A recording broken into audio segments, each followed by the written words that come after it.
Salam, selamat pagi anak-anak Bapak yang terkasih dalam Kristus. Apa kabar semua? Harapan Bapak kita berada dalam keadaan sangat baik. Tetaplah banyak berdoa secara khusus supaya wabah pandemi Corona COVID-19 ini bisa segera berlalu dan kita bisa beraktivitas sebagaimana biasanya. Kita langsung masuk kepada topik pembahasan pertama kita di kelas 12 semester ganjil yang sudah ditentukan pemerintah bagi kita, dimulai dengan bab 1, demokrasi. Jadi anak-anak Bapak, inilah yang menjadi pembahasan pertama kita di semester ini.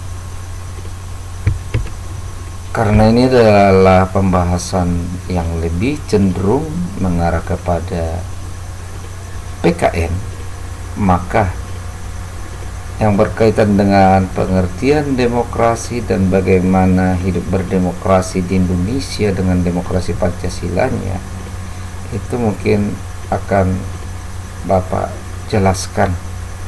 Sekedar saja nanti Bapak lebih mendalam membahas tentang pemerintahan menurut iman Kristen. Kenapa menjadi pemerintahan?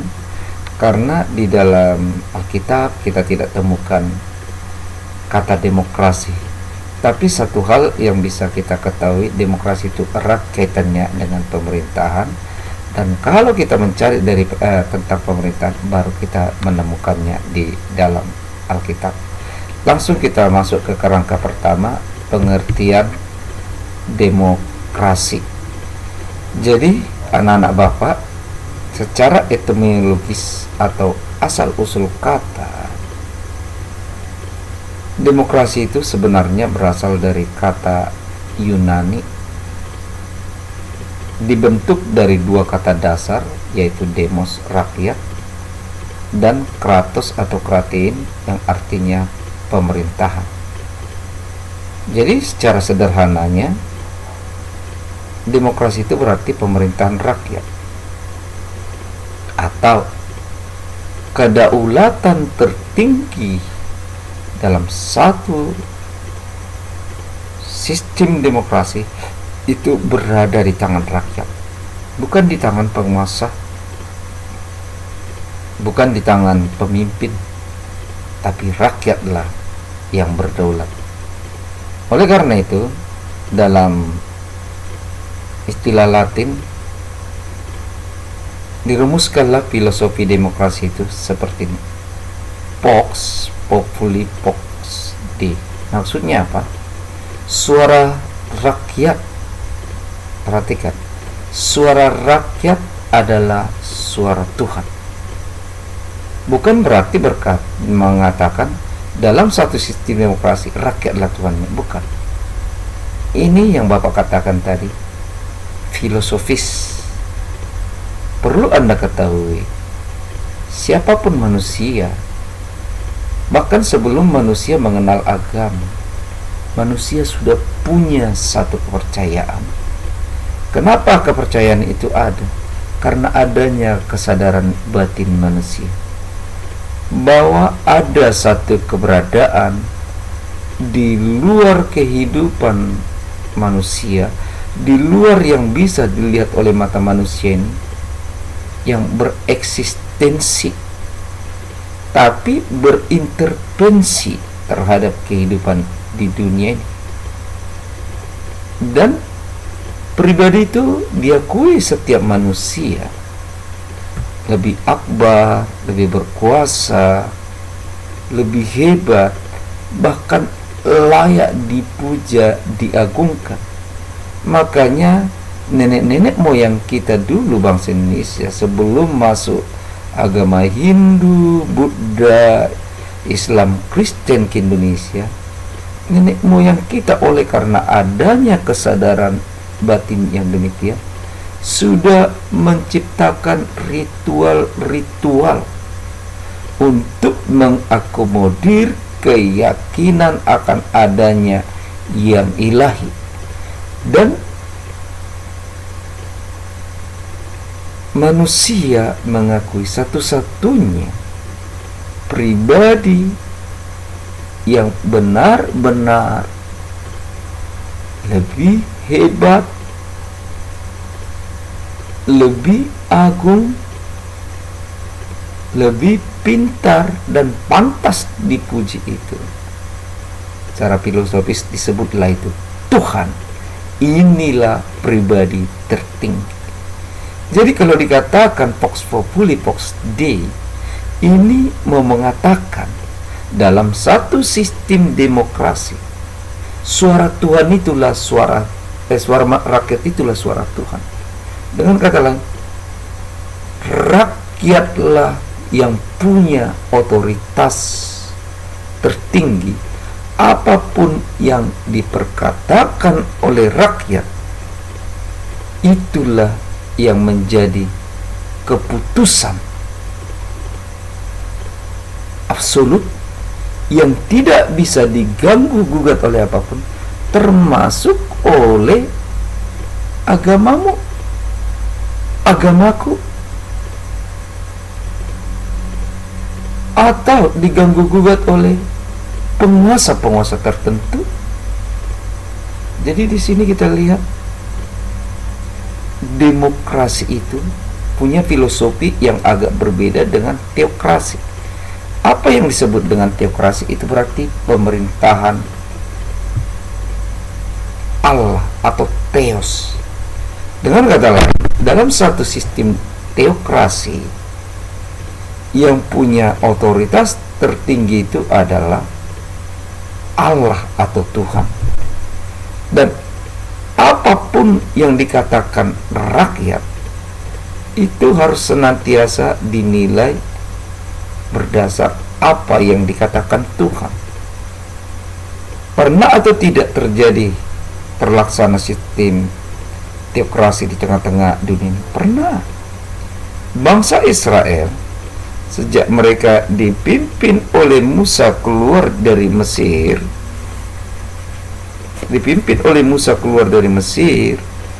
sampai mereka sebelum diperintah oleh Saul adalah bangsa yang teokratis, bangsa yang senantiasa mendasarkan peraturan-peraturan mereka di atas dasar hukum Taurat yang diklaim sebagai sesuatu yang datang dari Allah. Apapun yang berlaku di tengah-tengah bangsa Israel waktu itu senantiasa adalah tolak ukurnya hukum Taurat. Boleh atau tidak itu ditentukan oleh hukum Taurat. Jadi apapun yang disuarakan rakyat kalau tidak sesuai dengan suara Tuhan, maka suara rakyat itu harus dipinggirkan. Suatu saat Musa menyuruh 12 orang pemimpin-pemimpin Israel dari gurun Sinai untuk meneliti tanah Kanaan, bagaimana keadaannya. Singkat cerita, selama 40 hari orang-orang utusan Musa ini pergi melihat tanah Kanaan dan mensurvei. Selama 40 hari mereka pulang memberi laporan kepada Yosua. 10 orang berkata, tentunya lebih banyak, kita tidak mungkin masuk ke tanah itu. Penduduknya kuat, tembok kotanya tebal, dan kami lihat kami kecil seperti belalang di hadapan mereka. Hanya 2 yang berkata, Kaleb dan Yosua, kita pasti bisa memasuki daerah itu. Seharusnya dalam sistem demokrasi, berdasar keputusan suara terbanyak, mereka tidak masuk. Tapi karena mereka memperlakukan teokrasi, mengutamakan suara Tuhan, maka keputusan yang dua orang lah yang diterima. Jadi anak-anak Bapak, sistem demokrasi tidak demikian. Oleh karena itu, negara kita sekalipun mayoritas penduduknya adalah Muslim, negara kita tidak memperlakukan yang namanya syariat Islam. Sekalipun banyak tokoh-tokoh yang berusaha memperjuangkan agar syariat Islam ditegakkan, tapi rakyat kebanyakan berkata kita pakai sistem demokrasi. Selanjutnya, dalam pelaksanaannya ada prinsip yang berlaku di suatu sistem demokrasi. Abraham Lincoln berkata begini, democracy is government of the people. Demokrasi adalah pemerintahan dari rakyat. Memang tidaklah mungkin kita semua duduk sebagai duduk di kursi-kursi pemerintahan karena kita adalah rakyat, dari kita lah pemerintah itu. Tetapi kita punya hak suara menentukan dalam pelaksanaan pemilihan umum siapa yang akan menjadi wakil kita duduk di pemerintahan yang akan memperjuangkan kita. Makanya dalam berdemokrasi itu dituntut orang-orang yang cukup dewasa, dituntut orang-orang yang benar-benar sangat-sangat mengerti, menghargai dan kepentingan bersama di atas kepentingan pribadi. Orang yang berdemokrasi seharusnya tidak rela menjual suaranya hanya karena kepentingan pribadinya. Orang yang dewasa berdemokrasi benar-benar harus selektif memilih perwakilan-perwakilan yang akan dia pilih duduk di pemerintahan memperwakilkan dirinya. Karena apa? Kesalahan memilih akan berdampak kepada penyesalan di kemudian hari. Itu sering kita lihat terjadi di bangsa ini. Dan demokrasi is government by the people. Anggota dewan kita lah yang menjadi perwakilan kita melaksanakan pemerintahan di bangsa ini. Dengan cara bagaimana? Mengambil keputusan-keputusan, merumuskan kebijakan-kebijakan dan mengambil keputusan-keputusan. Lalu hasil keputusan inilah yang akan menjadi bahan pertimbangan bagi pemimpin-pemimpin yang ada untuk memikirkan bagaimana caranya merealisasikan peraturan-peraturan, undang-undang atau ketetapan-ketetapan yang sudah digodok oleh para anggota dewan dalam suatu musyawarah. Dan demokrasi is government for the people. Alangkah indahnya apabila wakil-wakil rakyat atau anggota dewan itu mengambil suatu kebijakan, dan semua kebijakan-kebijakan yang diambil ini pada dasarnya ditujukan untuk kebaikan bersama, bukan hanya kepentingan pribadi, kepentingan golongan, kepentingan suatu suku dan lain sebagainya. Ingat, dalam satu sistem demokrasi kepentingan bersama di atas kepentingan pribadi, golongan, agama, dan kepentingan. Berikutnya, agar tidak terjadi monopoli kekuasaan, agar ada perimbangan di tengah-tengah pemerintahan itu, Montesquieu, seorang pemikir politik dari Prancis yang lahir tahun 1689 sampai 75, merumuskan yang trias politika. Itu prinsip pemisahan pemerintahan dalam 3 lembaga. Yang pertama eksekutif, tentunya kalian tahu ini adalah badan pelaksana atau lembaga pelaksana undang-undang, dan contoh eksekutif di negara kita itu adalah presiden, wakil presiden.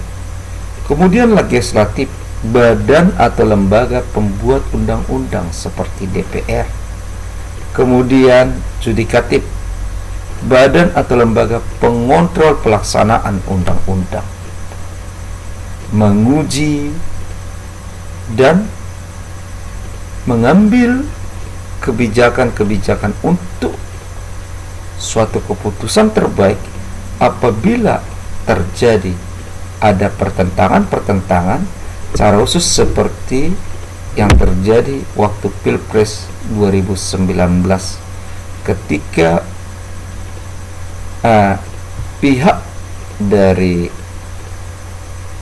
Prabowo menggugat pihak dari Jokowi karena mereka mensinyalir ada terjadi kecurangan yang masif. Contoh lembaga yudikatif, MA, kehakiman, dan lain sebagainya. Kemudian kita lihat bagaimana kehidupan berdemokrasi di Indonesia, yang dikatakan kita adalah negara demokrasi, tapi demokrasi kita itu jelas didasarkan pada Pancasila. Oleh karena itu demokrasi kita adalah demokrasi Pancasila. Kita lihat dulu sistem pemerintahan Indonesia dalam UUD 1945 pasal 1 dikatakan negara Indonesia adalah negara kesatuan yang berbentuk republik. Oleh karena itu kita dikenal sebagai Negara Kesatuan Republik Indonesia atau NKRI. Dan pasal 2 di ayat 2 dikatakan kedaulatan adalah di tangan rakyat. Kedaulatan di negara kita adalah di tangan rakyat dan dilakukan sepenuhnya oleh Majelis Permusyawaratan Rakyat. Perhatikan ini. Perhatikan ketika dikatakan kedaulatan adalah di tangan rakyat, berarti ini mengindikasikan, tidak bisa kita pungkiri, bahwa perumus Undang-Undang Dasar 1945 sungguhnya berkata sistem pemerintahan yang berlaku di negara kita ini adalah sistem demokrasi. Sistem demokrasi. Perhatikan yang Bapak enter ini. Kedaulatan ada di tangan rakyat. Itu sesungguhnya sama dengan menyatakan sistem pemerintahan yang berlaku di Indonesia adalah sistem demokrasi. Perhatikan ini anak. Sistem demokrasi. Jadi undang-undang kita berkata negara kita pakai sistem demokrasi. Dan dalam satu demokrasi Pancasila, ya, landasan hidup berdemokrasi kita itu adalah Pancasila itu sendiri. Karena apa? Pancasila lah dasar negara kita. Sebagai dasar negara, dia adalah landasan atau pondasi utama, tidak ada yang lain. Titik acuan bangsa Indonesia dalam mengatur bangsa maupun negara kesatuan. Jadi Pancasila ini tidak bisa keluar dari sini.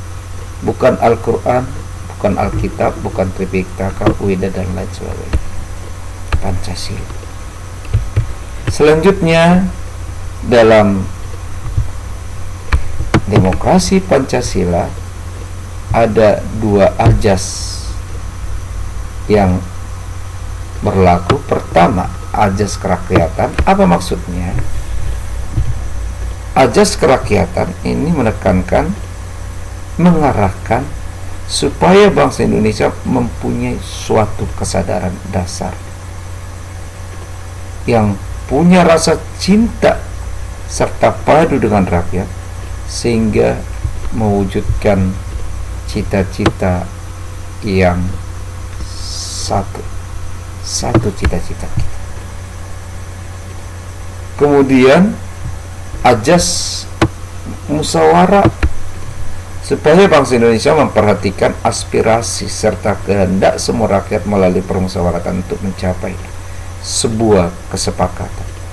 Semua keputusan diambil dengan cara musyawarah untuk mencapai mufakat. Tidak sebaliknya, dimufakati dulu baru pura-pura dimusyawarahkan. Benar-benar lahir dari bawah, benar-benar lahir dari rakyat, baru kemudian diambil keputusan.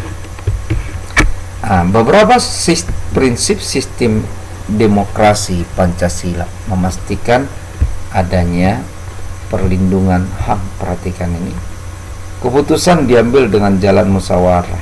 Ini yang Bapak katakan tadi. Adanya badan peradilan independen yang tidak bisa diintervensi pemerintah maupun kekuasaan lainnya. Tadi ada eksekutif, legislatif, yudikatif. Yudikatif itu badan yang independen. Adanya partai politik serta organisasi sosial politik sebagai media menyalurkan aspirasi. Kemudian rakyat adalah pemegang kedaulatan. Kemudian ada keseimbangan antara kewajiban dan hak. Semuanya punya kewajiban, tapi itu juga punya hak. Kemudian kebebasan individu harus bertanggung jawab. Jadi jangan bablas cara moral kepada Tuhan, diri sendiri, masyarakat, dan negara. Jangan karena kebebasan individu kita korbankan kepentingan orang lain. Kemudian menjunjung tinggi tujuan dan cita-cita nasional, mewujudkan masyarakat adil dan makmur. Penyelenggaraan pemerintah berdasar hukum. Ada konstitusi. Jadi semua ada dasarnya. Ketika ada pelanggaran-pelanggaran, ini dasarnya, di mana kekuasaan tertinggi berada di tangan rakyat. Jadi konstitusi ini penting agar rakyat tidak liar. Di dalam kebebasan kau harus memperhatikan ada hukum yang mengikat.